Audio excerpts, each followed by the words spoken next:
আজকের আমি কুলফি রোল বানাবো, সেটাই তোমাদের সঙ্গে শেয়ার করবো। দেখতে হলে অবশ্যই সামনে থাকুন।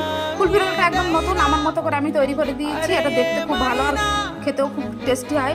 এখানে কড়া গরম হয়ে গেছে, আমি তেল দিয়ে আর কাঁচা পেঁয়াজ কুচি আর কাঁচা লঙ্কা কুচি সেটা দিয়ে ভাজা করে নিয়ে আলুটা দিয়ে দিয়েছি। আলুটা ভাজা ভাজা হয়ে গেছে, প্রায় ভাজা ভাজা হয়ে গেছে। আমি এখানে আদা রসুনটা নিয়েছি, আদা রসুনটা বেটে নিয়ে আর এখানে আমি চিকেনটা নিয়ে ভালো করে নেড়ে চেড়ে দিয়ে নুন আর হলুদটা দিয়ে দিয়েছি।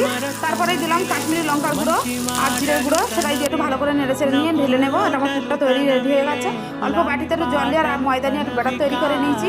তারপরে সিমুইটা নিয়ে একটু ভেজে নিয়ে গুঁড়ো করে নিয়ে আর এখানে ময়দা নিয়ে রোজ করে আর রুটির মতো করে অনেকটাই বেলে টেলে নিয়ে আর এটা ভালোভাবে একটু মাঝখান দিয়ে কেটে নিয়ে দেখোনা হিসাবে শেপটা দেবো, সেটাই দিয়ে ব্যাটারটা দিয়ে ভালোভাবে তারপরে সিমুইগুলো দিয়ে আর আমার একদম পুরোপুরি হয়ে গেছে। এটা আমি কড়াই দিয়ে ভেজে নিয়ে তুলে নিয়ে আবার একটা তৈরি করে নিলাম। এটা কিন্তু খেতে খুব টেস্টি হয়েছে, দেখতে খুব সুন্দর লাগছে। অবশ্যই ভিডিওটা ভালো লাগলে অবশ্যই সাবস্ক্রাইব